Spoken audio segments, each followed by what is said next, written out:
Jadi kalau mendaki gunung, kalau jarak dekat nih Pak ya, jarak dekat persiapan logistik nih, apa-apa aja nih Pak yang diperlukan. Ya, kalau sekarang kan sudah mewah nih ya. Mhm.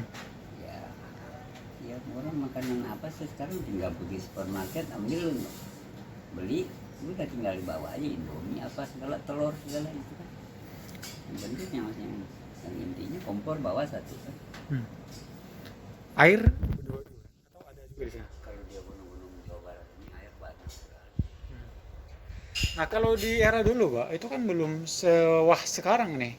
Logistiknya gimana Pak? Bawa beras kah atau gimana? Bawa beras. Sekarang juga ada yang bawa beras, cuman kan nggak banyak. Hmm. Kalau dulu bawa beras 2 liter. Kadang-kadang kita rame-rame, kadang-kadang kita bisa 2 malam di gunung itu. Bapak pernah mendaki sendiri atau? Kalau untuk mendaki sendiri pernah, itu karena kita kan orang teman sudah di atas ya, kita karena ada keperluan sesuatu ya kita jalan aja sendiri. Hmm. Tapi kalau untuk ke gunungnya langsung rame-rame biasanya dengan tim gitu ya. Mhm. Sekarang ini ya, Nah, kalau dulu paling 3 orang 4 orang. nah, kalau dulu kan 3 orang gitu Pak ya. Kemudian bawa beras, yang bawa kompor gimana tuh Pak? Atau lengkap di tas itu langsung semua dimasukin? Dulu tasnya ransel tentara aja, kompornya digantung itu. Iya. Kalau sekarang kan udah praktis, sekarang kompornya kecil, Hmm. gasnya juga kecil, masuk ke situ. Udah gitu ranselnya sekarang udah tinggi-tinggi segini nih, Iya. ukuran 75, Hmm. 60, 50. Udah masuk dengan sleeping bag apa semuanya, peralatan tidur semua udah lengkap di situ. Kalau dulu nggak ada sleeping bag ya. Nggak ada. Dulu cuma ponco aja kita masang tenda itu, tenda kenapa? Apalagi sekarang dulu tenda yang punya tenda itu tertentu aja orang, tenda-tenda camping gitu. Hmm. Sekarang kan dulu kita cuma ponco aja, ponco ikat di pohon, asal jangan kena angin aja udah. Waktu mendaki gunung Pak, pernah nggak kejadian badai? Nah kan kita dengar-dengar nih, kayak misalkan Semeru itu katanya ada badai atau apa gitu. Kalau Bapak sendiri pernah nggak ngalamin itu Pak? Atau hujan deras kayak gitu? Kalau hujan deras sih nggak usah ditanya ya, sering. Hmm. Kalau badai pernah. Itu waktu mendaki apa tuh Pak? Kemarin terakhir saya 2 bulan yang lalu atau 3 bulan yang lalu di Gunung Selamat itu badai kencang. Waktu saya ke Semeru juga waktu itu badai kencang. Rombongan Panaprasa berangkat sekitar 50-an orang, terus semuanya nggak naik, paling yang naik 25 ya. Hmm. Itu baru di pinggir mau arah ke puncak itu ada badai, nggak jadi turun.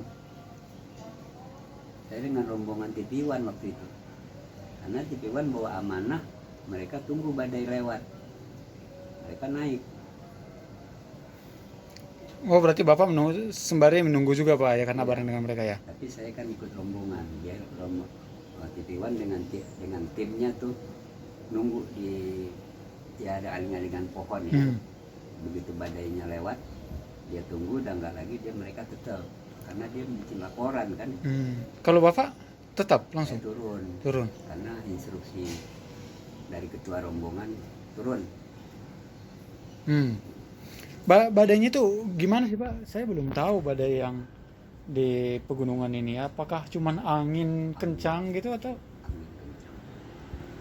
Tapi kalau pegunungan lepas kayak Rinjani, Meru, eh, Selamat, itu dia lepas, banyak pasir. Jadi kalau kena angin itu pasirnya bisa kebawa sama angin. Ya pokoknya berisiko lah gitu. Mirip-mirip badai pasir gitu Pak ya? Iya,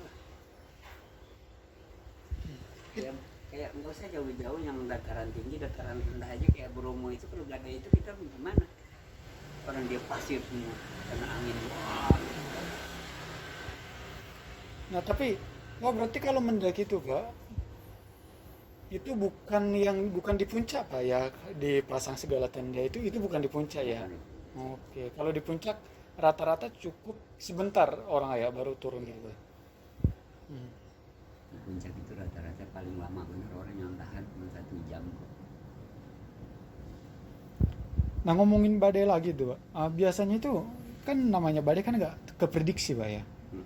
Nah dari pengalaman Bapak dari tahun 76 sampai saat ini, tahu akan 78 maksud saya, sampai saat ini itu tahu badai akan datang itu gimana Pak? Apakah tiba-tiba langsung langit gelap gitu atau gimana? Itu kan dari jauh bunyinya udah kedengaran itu. Oh, ada bunyinya Pak? Iya.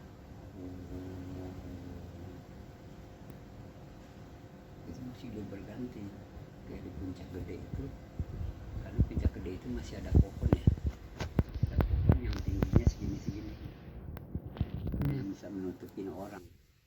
Begitu kita dengar, oh dari arah sana, kita masih ada pohon itu, dia lewat kita jalan lagi. Oh, harus nunduk Pak ya? Bukannya nunduk, di sini itu kan ada pohon. Ya. Kita masuk aja dalam itu kan, ada pohon-pohon banyak itu pun, meskipun jaraknya cuma 1 meter gitu kan. Kita diam aja dulu di situ. Tapi pegangan atau cukup diam Pak kalau diam aja. diam? Terus kita berdiri, begitu dia jalan, kita jalan cepat karena kita arahnya kan mendaki kan. Udah begitu kita turun, udah selesai. Itu turun dari puncak gede itu udah pohon udah mulai nggak kena angin lagi gitu. Tapi ada nggak gunung yang kita itu harus pegangan kayak itu kalau badai? Nggak ada. Pegangan di mana, orang pasir kok lepas.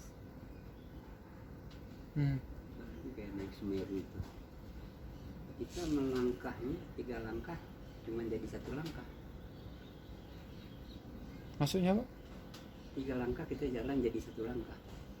Kita jalan set, turun, set, turun, Iya. set, turun, set. Jadi 3 jadi 1. Iya. Karena apa tadi ya? Pasir. Pasir tadi ya. Pak, kenapa sedikit info juga nih Pak, berbagi juga ya untuk teman-teman juga. Banyak orang yang menganggap informasi nih yang kita baca-baca kadang Pak ya, kalau mendaki pas hilang di tengah badai gitu, itu karena apa Pak biasanya? Saya belum pernah dengar malah kalau hilang di tengah badai. Biasanya itu kan banyak yang memutuskan tadi dia sendiri nih ke bawah nih, atau dia sendiri ke atas nih maksain diri gitu. Mungkin. Itu di gunung es. Kejadian itu di gunung es. Oh itu di es ya, oke. Di Eropa sana. Di Indonesia ini nggak ada. Yang hilang di telan badai itu nggak ada di Indonesia. Oh berarti itu resiko-resiko hanya di gunung es gitu Pak ya, karena esnya gitu ya. Jatuh ke lembah atau kemana kan gunung es itu jalannya kan mungkin apa aja sudah ditentuin, makanya mereka pakai tali kan. Tali dan perlengkapan yang kayak apa itu ya? Iya. Tutupan es itu. Kalau dia dengan kecepatan bisa dia mukul es pakai dengan ketajaman itu kan dia bisa nahan kan.